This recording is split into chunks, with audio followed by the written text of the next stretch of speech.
Ikigai, एक रहस्यमयी शब्द। इस जीवन में खुश रहने के लिए जरूरी है कुछ ना कुछ करते रहना, थोड़ा प्यार करना है और कुछ उम्मीद करना।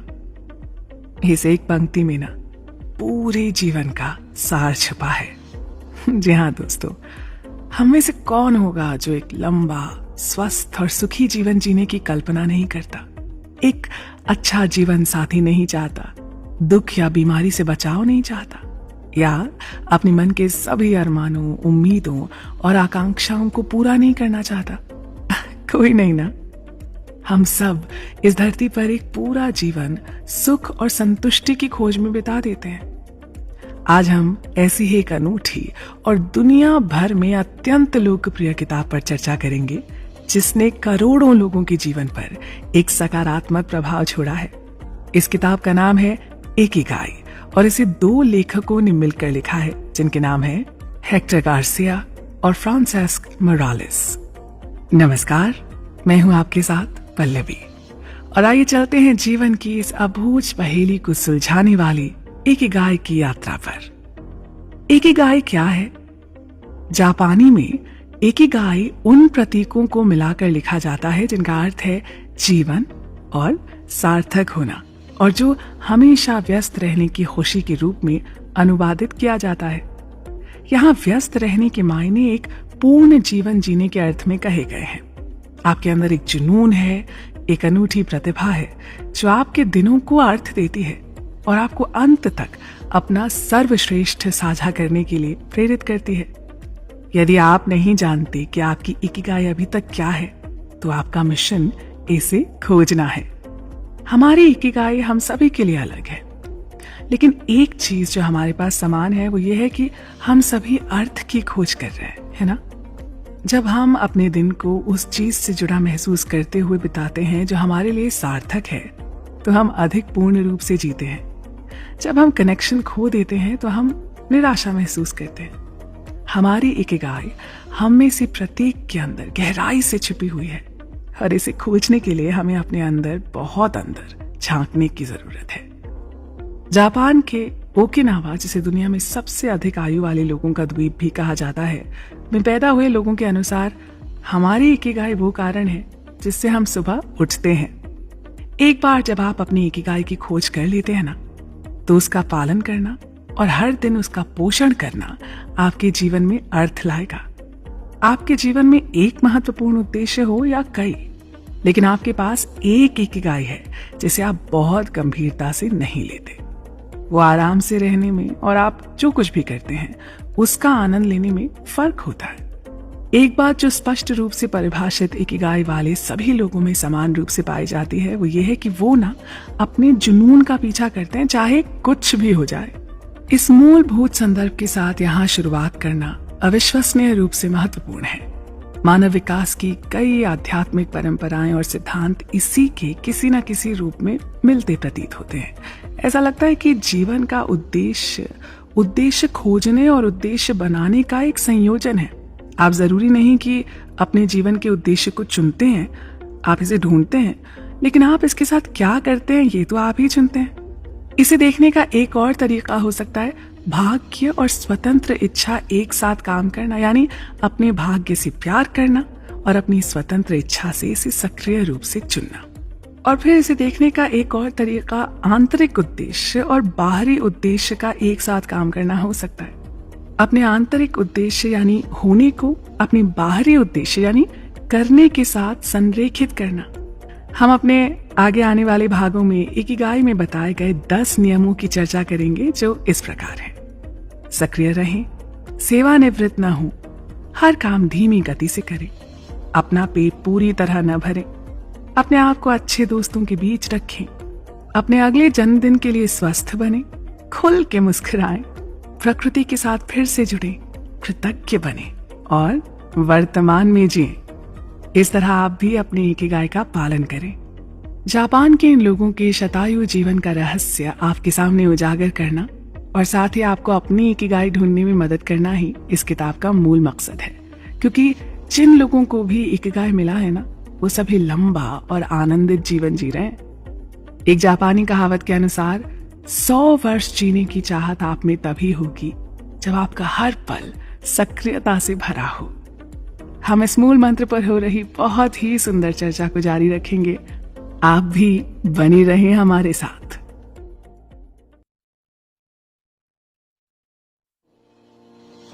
बढ़ती उम्र में भी युवा, आखिर हमारे अस्तित्व की वजह क्या है? हम सभी के मन में कभी ना कभी ये सवाल अवश्य आता है, चाहे हम जीवन में किसी भी उतार चढ़ाव से क्यों ना जूझ रहे हों या सब कुछ बिना किसी बाधा के क्यों ना चल रहा हो। क्यों? सही कहा ना। नमस्कार, मैं हूं आपके साथ पल्लवी और चर्चा में है जापानी जीवन दर्शन पर आधारित एक बहुत ही प्रेरक और प्रशंसनीय किताब जिसका नाम है इकिगाई। जापानी लोगों का ऐसा मानना है कि हर एक के जीवन का एक इकिगाई होता है। शायद फ्रांस के दार्शनिक इसे जीवन का उद्देश्य कहेंगे या अन्य देशों के लोग इसे किसी और नाम से पुकारेंगे। इकिगाई हम सब के अंदर छुपा होता है। कुछ लोगों को ये इकिगाई मिल जाता है और कुछ लोग इसकी खोज में लगे रहते हैं। एक बार आपको अपना इकिगाई स्पष्ट हो जाए ना, तो फिर सुख और संतुष्टि अपने आप मिलती है और इसी से जीवन को असली अर्थ मिलता है। इस किताब से आपको जापानी लोगों के तन, मन व बुद्धि से हमेशा स्वस्थ रहने का राज भी पता चलेगा। आप ये जानकर हैरान हो जाएंगे कि यहाँ के लोग रिटायरमेंट यानी सेवानिवृत्ति जैसे शब्दों को जानते तक नहीं है। उनके लिए अपने जीवन का उद्देश्य इतना जरूरी होता है कि जब तक उनका शरीर साथ देता है वो लोग अपना पसंदीदा काम करते रहते हैं और इस तरह सारा समय सक्रिय और व्यस्त रहते हैं। इकिगाई हमारे जीवन में बहुत गहराई में छुपा होता है और उसे ढूंढने के लिए संयम की आवश्यकता होती है। जापान के एक टापू के लोग कहते हैं कि उन सभी के लिए सुबह उठने के पीछे एक ही कारण होता है और वो है उन्हें मिला हुआ इकिगाई। जापान का ये छोटा सा द्वीप ओकिनावा पूरी दुनिया में ब्लू जोन के लिए प्रसिद्ध है। ब्लू जोन यानी जहां लंबी आयु वाले बहुत सारे लोग एक साथ रहते हों। दीर्घायु होने के रहस्य के बारे में और जानकारी हासिल करते वक्त इस बात का पता चला कि जापानी लोगों के खाने पीने के तौर तरीके और उनकी खाद्य संस्कृति के साथ इकिगाई का ज्ञान उनकी लंबी उम्र की बड़ी वजह है। यहाँ के लोग किसी बड़ी बीमारी का शिकार भी नहीं होते और अधिकतर एक पूरा जीवन स्वस्थ रहकर ही बिताते हैं। यहाँ की महिलाएं दुनिया के अन्य हिस्सों में रहने वाली महिलाओं की तुलना में अधिक समय तक स्वस्थ और जीवित रहती हैं। किताब के अगले कुछ भागों में हम ओकिनावा टापू पर रहने वाले लोगों की लंबी उम्र के पीछे के अन्य कारणों का परीक्षण भी करेंगे। पूरे विश्व में इस तरह के कुल 5 ब्लू जोन्स हैं। 5 में से 3 जगहें समुद्र के बीच बसी हैं। इस कारण वहां भौतिक सामग्री काफी सीमित है, इसलिए एक दूसरे की मदद करने के अलावा इन लोगों के पास दूसरा कोई चारा भी नहीं है। लेकिन यही काम पूरे जोश और खुशी के साथ करना ही इन लोगों की इकिगाई होता है और यही इनके शतायु जीवन का राज है। जिन वैज्ञानिकों ने 5 ब्लू जोन्स का अध्ययन किया वो इसी नतीजे पर पहुंचे कि इनके दीर्घायु जीवन का राज खाद्य संस्कृति, व्यायाम, इकिगाई को जानना और सामाजिक जुड़ाव जैसी बातों में छुपा है। मांसाहार और शराब जैसी चीजों का कम सेवन और हल्की फुल्की गतिविधियों में हमेशा व्यस्त रहना बहुत काम की चीज है। ये लोग बहुत ज्यादा कसरत नहीं करते, लेकिन मीलों तक पैदल चलते हैं और अपने बगीचों में काम करते रहते हैं। जापान में हमेशा कही जाने वाली एक लाइन कुछ इस तरह है, हारा हाचिबू, यानी उतना खाना खाइए जिससे आपका पेट केवल 80% ही भरे। कभी भी पेट भर जाने की हद तक मत खाइए। उनका मानना है कि इससे खाना हजम करने में जो ऊर्जा खर्च होती है उसकी बचत भी होती है। पेट भर जाने के बाद का खाना, नाश्ता, मीठा या फलों का रस, ये सब चीजें कुछ समय के लिए आनंद देती हैं, लेकिन अगर इन्हें टाल सकें तो लंबा जीवन जी सकेंगे। यहाँ खाना भी छोटी छोटी मात्रा में ही परोसा जाता है और सामाजिक व्यवहार कहता है कि बार बार खाना न मांगा जाए तो लोग आदतन कम ही खाते हैं। ओकिनावा में लोग किसी भी अन्य जगह की तुलना में ज्यादा दोस्ताना बर्ताव करते हैं क्योंकि ये उनकी संस्कृति का एक अभिन्न अंग है। यहाँ के लोग मुआई संकल्पना को मानते हैं, जिसका अर्थ होता है एक ही उद्देश्य से इकट्ठा हुए कई लोग। कई लोगों के लिए सिर्फ समाज सेवा करना ही उनका इकिगाई होता है। हर किसी की मदद के लिए एक पूरा समूह है जो किसी भी बुरे वक्त में उनके साथ खड़ा है। यही सोचकर यहाँ के लोगों के मन में सुरक्षा की भावना रहती है और ये तनाव मुक्त और लंबा जीवन जीते हैं। तो ये थी इकिगाई के बारे में जानकारी की शुरुआत। आगे आने वाले भागों में हम जानेंगे कि आज के इस युग में लोग उम्र से पहले ही बूढ़े क्यों होते हैं, और साथ ही ये भी समझेंगे कि एक ही गाय से हमें किस तरह का फायदा हो सकता है। आप जुड़े रहें हमारे साथ। उम्र ना बढ़ने का राज। नमस्कार, मैं हूं पल्लवी। एक ही गाय नाम की इस बेहद लोकप्रिय किताब के सार में आज चर्चा का विषय है अपनी उम्र से कम दिखने का राज। क्या आप जानते हैं कि किस तरह छोटी छोटी बातें आपको आनंद देती हैं और दीर्घायु बनाती हैं? स्वस्थ शरीर तो स्वस्थ मन, ये पुरानी कहावत बहुत अर्थपूर्ण है और हमें सोचने पर मजबूर करने वाली भी। इससे हमें ये बात समझ आती है कि शरीर और मन दोनों ही बराबर रूप से महत्वपूर्ण है। इन दोनों का ही स्वास्थ्य एक दूसरे पर निर्भर करता है। इसका अर्थ यही है कि लंबे समय तक जवान रहने के लिए आपके मन का कार्यक्षम और खुला होना बहुत जरूरी है। जोश से भरा हुआ मन आपको हमेशा जवान रखता है और उम्र बढ़ने के आसार कम दिखाई देते हैं। शारीरिक व्यायाम की तरह मानसिक व्यायाम भी हमारे जीवन के लिए बहुत आवश्यक है। जब दिमाग को नई जानकारी मिलती है ना, तो दिमाग नए कनेक्शंस का निर्माण करता है और पुनर्जीवित होता है। इसीलिए नई नई बातें करना और बदलाव को स्वीकार करना बहुत जरूरी है। अपने दिमाग को इस तरह की ट्रेनिंग देते रहने से क्या फायदे होते हैं, ये विज्ञान ने साबित कर दिया। मानसिक व्यायाम का एक और सीधा और सरल उदाहरण है कि दूसरों के साथ खेल खेलने से या गपशप करने से भी मन में एक नया जोश आ जाता है, जिससे अकेलापन और निराशा मिटती है। तनाव हमारी लंबी आयु के लिए मारक का काम करता है। कुछ लोग जो अपनी उम्र से कहीं अधिक बूढ़े मालूम होते हैं, अध्ययन से पता चला है कि उसके पीछे की वजह अक्सर तनाव होता है। जी, तो आइए जानते हैं कि तनाव कैसे काम करता है। देखिए, आजकल लोग बहुत तेज गति से जीवन जी रहे हैं, साथ ही हर समय एक स्पर्धा भरे माहौल में रहते हैं। ऐसी स्थिति में हमारे जीवन को समस्या के संकेत मिलते रहते हैं और प्रतिक्रिया के तौर पर शरीर में तनाव निर्मित होता रहता है। कभी कभी ये प्रतिक्रिया हमारे लिए अच्छा काम भी करती है, क्योंकि इसकी मदद से हम खुद को अपने आसपास के माहौल में ढाल लेते हैं। कई बार ये तनाव हमारे काम आता है और हमारे बचाव के लिए उपयोगी भी सिद्ध होता है, लेकिन हर थोड़े समय के बाद इस तनाव का बार बार आना ना शरीर को यकीनन हानि पहुंचा सकता है। तनाव कम करने के लिए सजग रहना जरूरी है।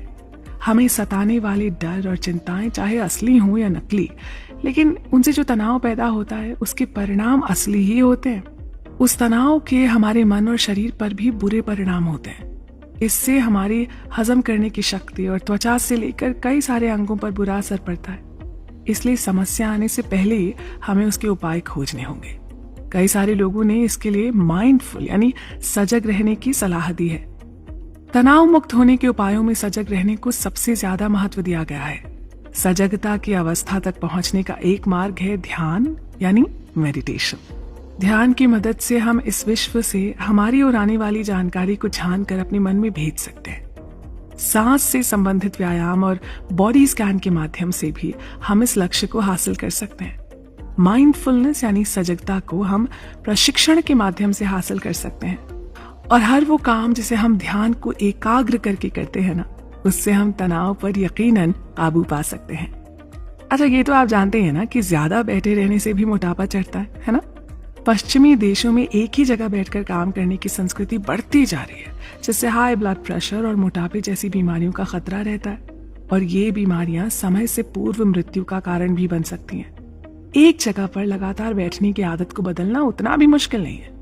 थोड़ी सी हलचल और रोजमर्रा की जिंदगी में किया हुआ हल्का सा बदलाव इस समस्या को जड़ से निकाल कर फेंक सकता है। जैसे कि हर दिन थोड़ा सा पैदल जरूर चलें, है ना, लिफ्ट की जगह सीढ़ियों का प्रयोग करें, सामाजिक कार्यों में भाग लें, जंक फूड खाना छोड़ दें, फलों और सब्जियों का नियमित सेवन करें और खेल कूद में भाग लें।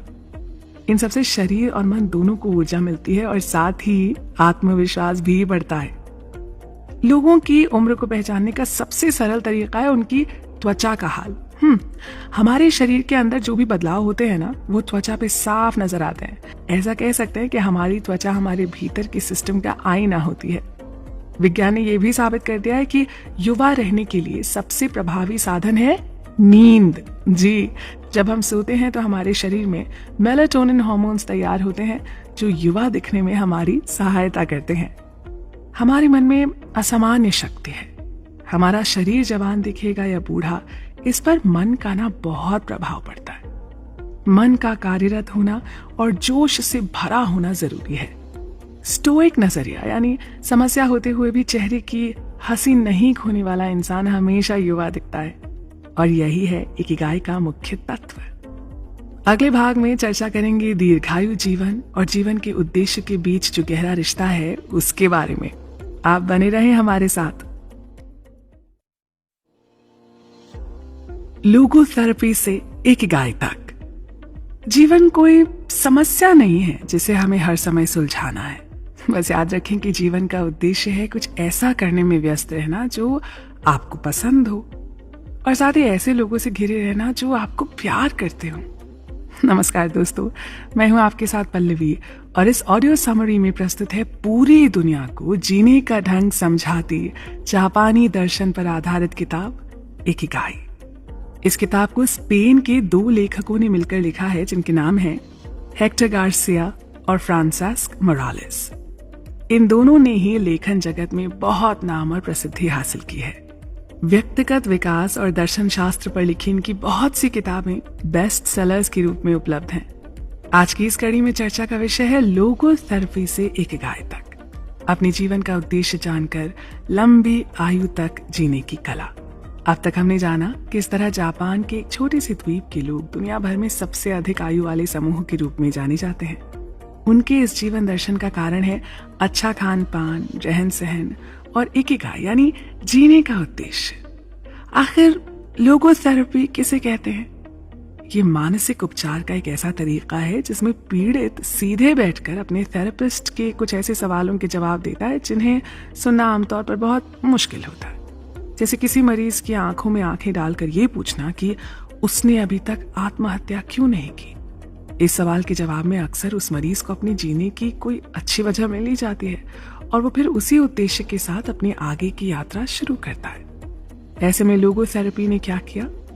आपको जीवन जीने का मकसद ढूंढने में थोड़ी सी मदद, बस। लोगोथेरेपी आम इंसान को उनके जीवन का उद्देश्य समझने में सहयोग करती है, जिसकी वजह से उनके जीवन को नया अर्थ प्राप्त होता है, जीने की नई उम्मीद मिलती है, और वो नए जोश और उत्साह के साथ आगे का जीवन जीने लगते हैं। साथ ही वो अपनी नकारात्मक कार्यशैली को बदलना और समस्याओं पर विजय प्राप्त करना भी सीख लेते हैं। चलिए अब बात करते हैं अपने अस्तित्व की लड़ाई के बारे में।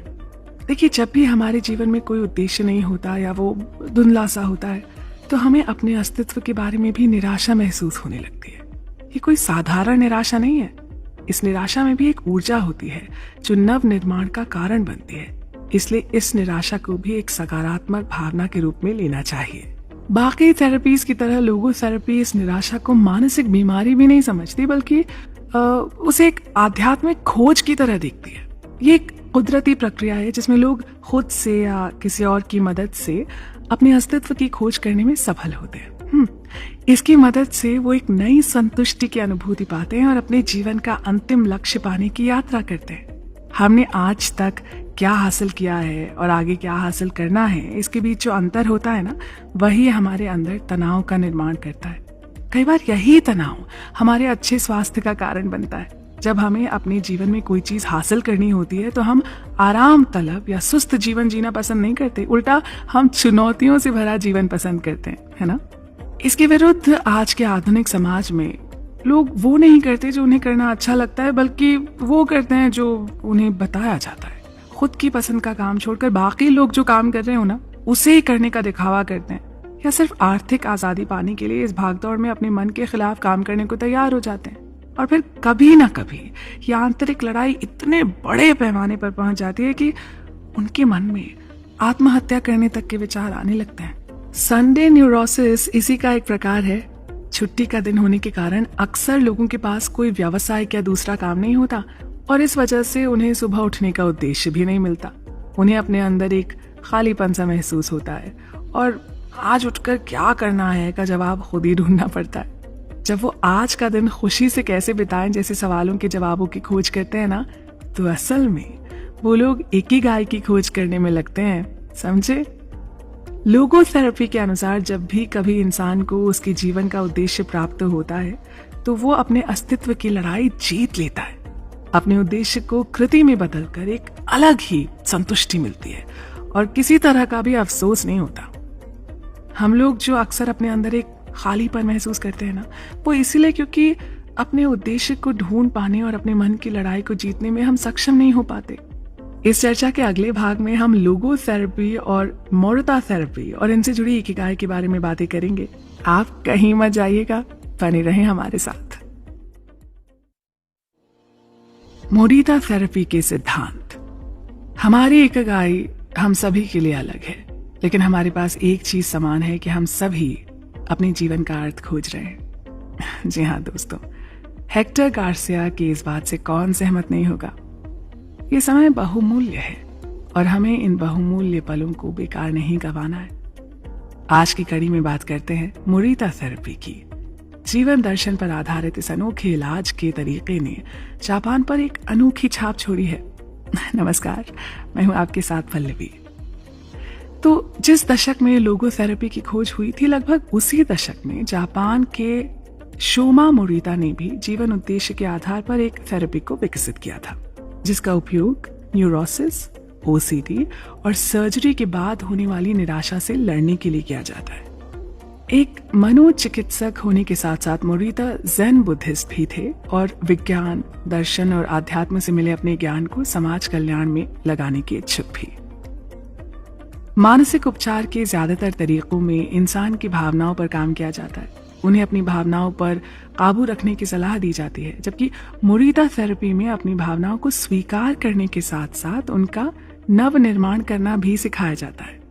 इस थेरेपी में किसी भी लक्षण को नजरअंदाज करने की सलाह नहीं दी जाती, बल्कि इसमें हमारी इच्छाओं, आकांक्षाओं, डर, निराशा और चिंताओं जैसी सभी भावनाओं को स्वीकार करने की सलाह दी जाती है।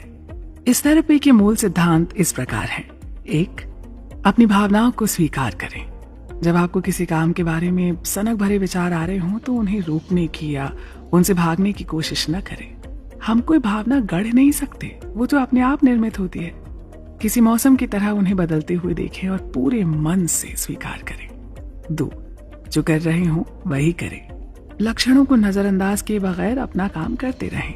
हमें बस अपना ध्यान वर्तमान में केंद्रित करना है, बाकी इलाज पद्धति अपना काम करती रहेगी। मोरिता में कभी भी वजह ढूंढने के लिए या स्पष्टीकरण देने के लिए नहीं कहा जाता। 3. अपने जीवन उद्देश्य की खोज करें। हम अपनी भावनाओं पर काबू नहीं पा सकते तो क्या हुआ, अपनी दिनचर्या पर तो जरूर काबू पा सकते हैं ना। जीवन से जुड़े कई सवालों के जवाब हमें अपने अंदर ही मिलते हैं, बस उन्हें खोजने और अपने अंदर के इकिगाई को ढूंढने की तैयारी होनी चाहिए। आइए अब इस थेरेपी के 4 पड़ावों की चर्चा करते हैं, जो करीब 15 से 21 दिन तक चलते हैं। पहले पड़ाव में मरीज को सिर्फ आराम करने के लिए एक अलग कमरे में भेज दिया जाता है, जहां बाहरी दुनिया, टीवी, किताब या दोस्तों से सभी संपर्क तोड़ दिए जाते हैं। उसे केवल सोकर अपना ज्यादा समय गुजारना होता है। ये शरीर और मन को शांत करने का प्रयोग है। दूसरे पड़ाव में शांत और कुदरती माहौल में टहलना, हल्के व्यायाम और एक डायरी में अपने मन के भावों को लिखने के लिए प्रोत्साहित किया जाता है। 1 हफ्ते तक एकाकी जीवन जीने के बाद लगभग सभी को ये पड़ाव बहुत पसंद आता है। तीसरा पड़ाव थोड़ा मुश्किल होता है, जिसमें पहाड़ पर चढ़ना, लकड़ी काटना और सिरेमिक के बर्तन बनाना शामिल है। इस चरण में मरीज को केवल काम संबंधी बात करने की अनुमति होती है। और चौथे पड़ाव में फिर एक बार सामाजिक और वास्तविक दुनिया से जुड़ने को कहा जाता है। इसके बाद भी मरीज थेरेपी के दौरान सीखे हुए ध्यान और कला का इस्तेमाल करता रहता है।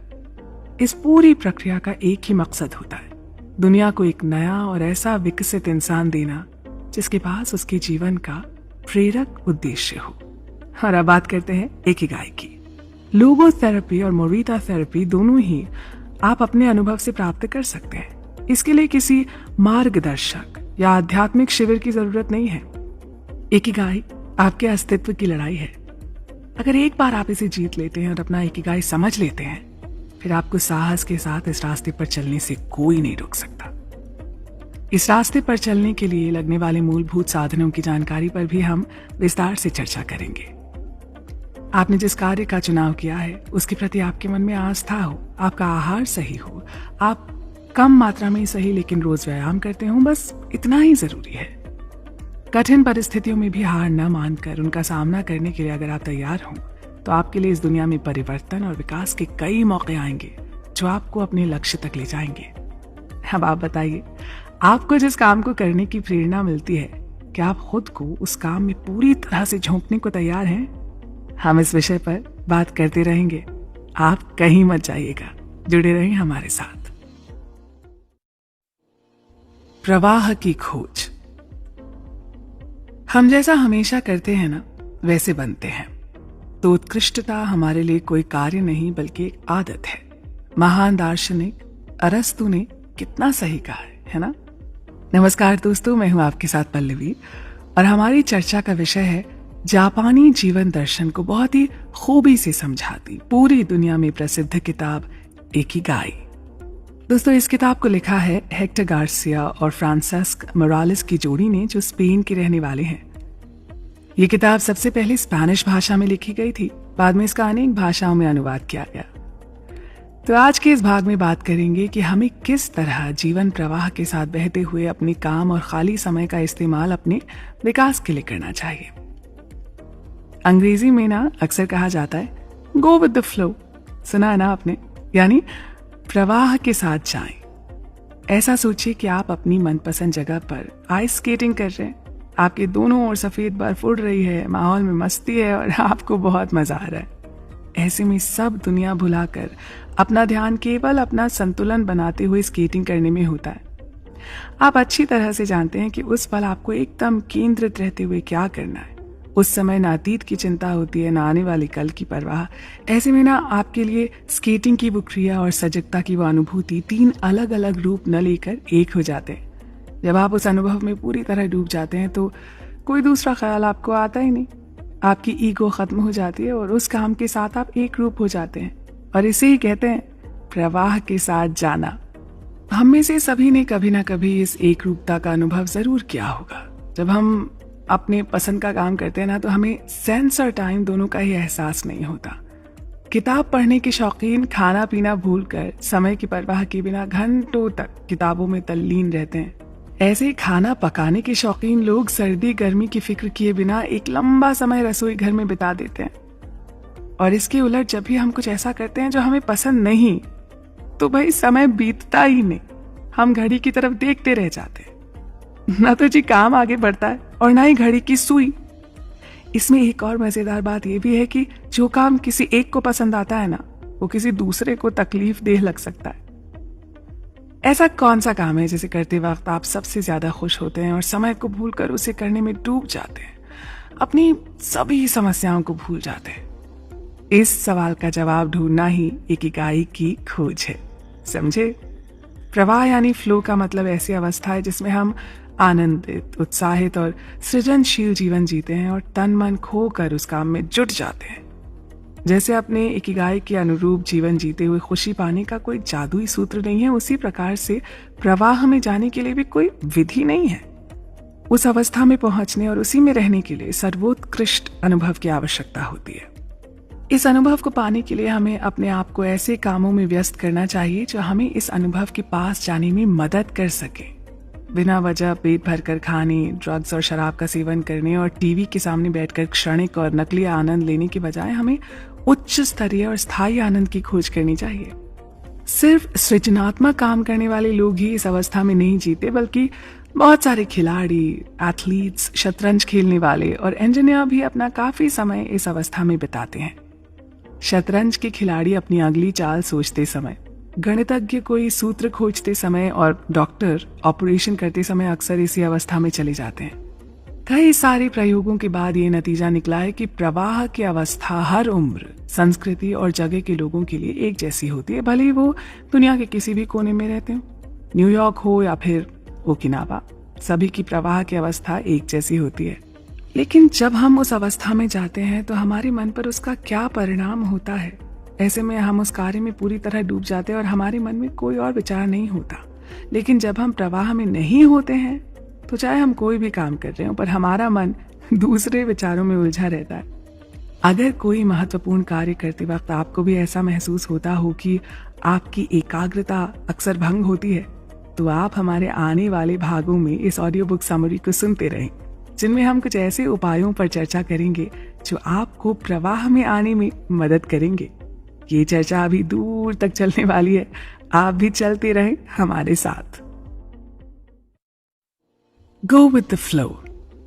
सबसे खुश लोग वो नहीं हैं जो सबसे ज्यादा हासिल करते हैं, बल्कि वो हैं जो प्रवाह की स्थिति में दूसरों की तुलना में अधिक समय व्यतीत करते हैं। नमस्कार, मैं हूं पल्लवी। अंग्रेजी की इस कहावत गो विद द फ्लो यानी प्रवाह के साथ जाएं के बारे में हमने पिछले भाग में भी चर्चा की थी। तो इसी कड़ी में आगे बढ़ते हुए इकिगाई नाम की इस बेहद लोकप्रिय किताब के सार में आज चर्चा का विषय है कुछ ऐसे उपाय जो आपको प्रवाह में आने में मदद करेंगे। तो शुरू करें। देखिए, अगर कोई महत्वपूर्ण कार्य करते वक्त आपको भी ऐसा महसूस हो कि आप केंद्रित होकर कुछ नहीं कर पाते या आपकी एकाग्रता अक्सर भंग होती है, तो आइए जानते हैं कि वो क्या उपाय हैं जो आपको इस समस्या का समाधान देते हुए प्रवाह में आने में मदद करेंगे। प्रवाह में लाने वाली 7 अवस्थाएं होती हैं। 1, क्या करना है इसका पता होना आवश्यक है। 2, इसे कैसे करना है ये जानना आवश्यक है। 3, हम इस कार्य को कितने अच्छे तरीके से कर सकते हैं इसकी जानकारी होना। 4, अगर कार्य में दिशा महत्वपूर्ण हो तो कहाँ जाना है ये पता होना चाहिए। 5, सामने कौन सी चुनौतियां हैं इसकी जानकारी होना। 6, कौन सी कुशलताओं की जरूरत है ये पता होना। और 7, मन को विचलित न होने देना। आइए अब इन अवस्थाओं तक पहुंचने के उपाय के बारे में बात करते हैं। इसके लिए जरूरी है कि आप कुछ मुश्किल काम खोजें ताकि उसे करने में आप अपने कंफर्ट जोन यानी आराम के दायरे से बाहर आ सकें। हर काम, खेल या नौकरी के कुछ नियम होते हैं ना, और उनके आधार पर ही ये काम किए जाते हैं। इसी तरह इन कामों के लिए कुछ कुशलताओं की भी जरूरत पड़ती है। साथ ही जो गतिविधियां बेहद आसान होती हैं वो बोरियत को बढ़ाती हैं, और अगर बहुत कठिन हो तो उस काम को अधूरा छोड़ देने की संभावना बढ़ जाती है। इसलिए इन दोनों के बीच के मार्ग को पाना जरूरी है। काम करते वक्त नई चुनौतियों का सामना करते रहना चाहिए। इससे हमें स्वयं को आगे बढ़ने के लिए ऊर्जा मिलती रहती है। हर बार काम करते वक्त कुछ ऐसा करें कि आपके आराम का दायरा टूटता रहे। पढ़ने जैसे मामूली काम के लिए भी कुछ गुण और ज्ञान की जरूरत होती है। जैसे अगर हम किसी ऐसी किताब को उठा लें जिसके विषय के बारे में हमें कोई जानकारी नहीं, तो वो ज्यादा देर तक हमें बांध नहीं पाएगी ना।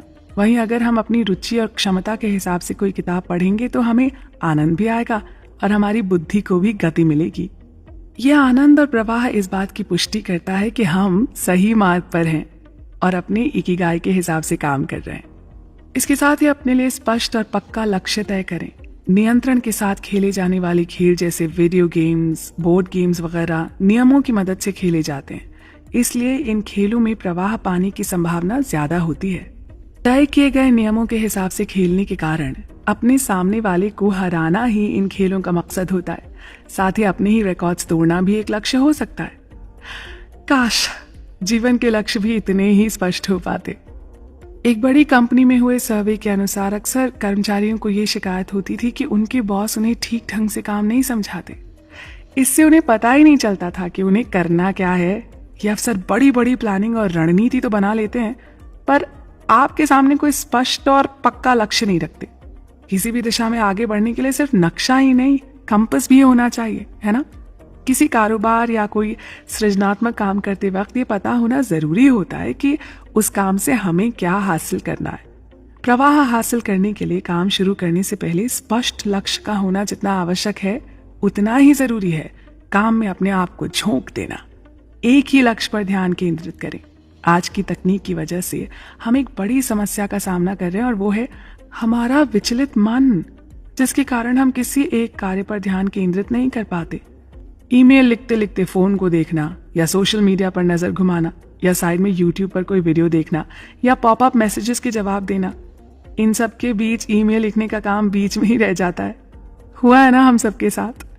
किसी समय में लोगों को ये गलतफहमी थी कि इस तरह की मल्टीटास्किंग से उनका समय बचता है, पर अब ये तय हो चुका है कि इसका परिणाम उल्टा ही निकलता है। जी, इस तरह एक काम से दूसरे काम पर छलांग लगाते रहना ना हमारी ऊर्जा और समय दोनों को बर्बाद करता है। एक ही काम पर ध्यान केंद्रित करना प्रवाह पाने की सबसे महत्वपूर्ण जरूरत है। किसी भी काम को एकाग्रता के साथ करने के लिए इन 2 बातों का होना जरूरी है। काम के लिए अच्छा माहौल और जो हम कर रहे हैं उसके बारे में आत्मविश्वास। इस विषय पर आगे भी बात करते रहेंगे और जानेंगे जापान में इकिगाई के माध्यम से प्रवाह में रहने का महत्व कैसे पता चला। जानना है ना, तो बने रहें हमारे साथ।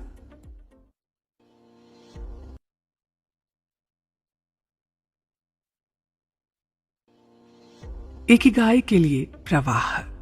नमस्कार दोस्तों, जापानी जीवन दर्शन पर आधारित किताब इकिगाई पर इस चर्चा में अब बात करते हैं इकिगाई ढूंढने के लिए प्रवाह के अनुभव पर। मैं हूं आपके साथ पल्लवी।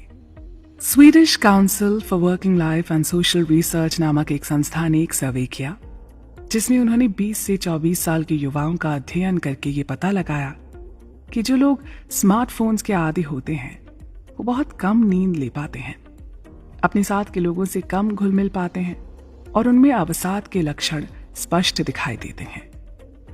तो इस महामारी से बचने के कुछ उपाय इस तरह हैं। सोने से पहले और उठने के तुरंत बाद किसी भी स्क्रीन, मोबाइल या टीवी को न देखें। कोई भी जरूरी काम करते वक्त या तो अपना मोबाइल बंद कर दें या व्यर्थ के मैसेजेस या नोटिफिकेशंस को ऑफ कर दें। हफ्ते में एक दिन, खासकर शनिवार या रविवार को, टेक्नोलॉजी का उपवास रखें। उस दिन ऐसी किसी जगह पर जाएं जहां वाईफाई की सुविधा न हो। दिन भर में बस 1 या 2 ईमेल्स का ही जवाब दें और उसके लिए समय तय कर लें। इसी तरह बिल भरने और फोन पर बात करने के लिए भी समय नियत कर लें। मन भटकने लगे ना तो उसे सजग रखने के लिए टहलने या तैरने जैसे काम करें या माइंडफुलनेस जैसी किसी ध्यान पद्धति की मदद लें।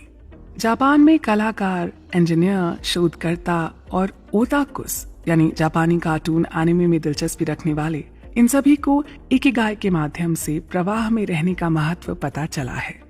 जापान के लोग सिर्फ बहुत काम ही नहीं करते बल्कि पूरी मेहनत से अपने आप को काम में झोंक देते हैं। जापानी भाषा में जो पहला शब्द सिखाया जाता है ना, वो है गम्बारू, जिसका अर्थ है डटे रहना या अपना श्रेष्ठ करते हुए दृढ़ बने रहना।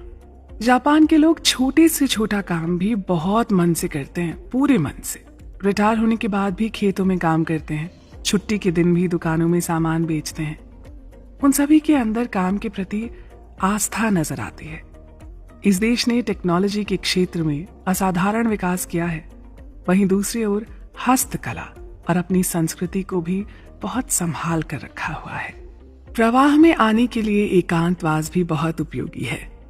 कई लोग अकेले रहने वालों को अजीब मानते हैं, पर फालतू लोगों से मिलने में समय बिताने के बजाय उन्हें अपने पसंदीदा कामों में समय देना ज्यादा पसंद आता है।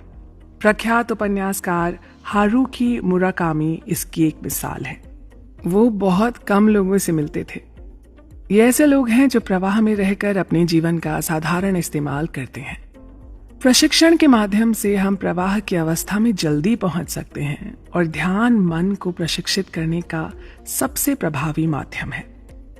ध्यान के कई सारे तरीके हैं, लेकिन सभी का लक्ष्य एक ही है, मन को शांत करना, विचारों को देखना, भावनाओं को जानना और खुद को एक ही जगह पर केंद्रित करना। इसे सही तरीके से करने के बारे में चिंतित होने के बजाय ध्यान की इस यात्रा का आनंद लेना अति आवश्यक है। हम सब जानते हैं कि इंसान एक धार्मिक जीव है। हमारा जीवन धर्म पर आधारित है, या हम कह सकते हैं कि लोग सिर्फ व्यस्त रहने के लिए धर्म का पालन करते हैं। जापान में आधुनिक युग में भी दिनचर्या और धर्म का सही मात्रा में मेल जोल रखा गया है। जापान में विशेष रूप से कन्फ्यूशियस, बौद्ध और शिंतो धर्म माने जाते हैं। इनमें नियमों से भी ज्यादा धर्म को महत्व दिया जाता है।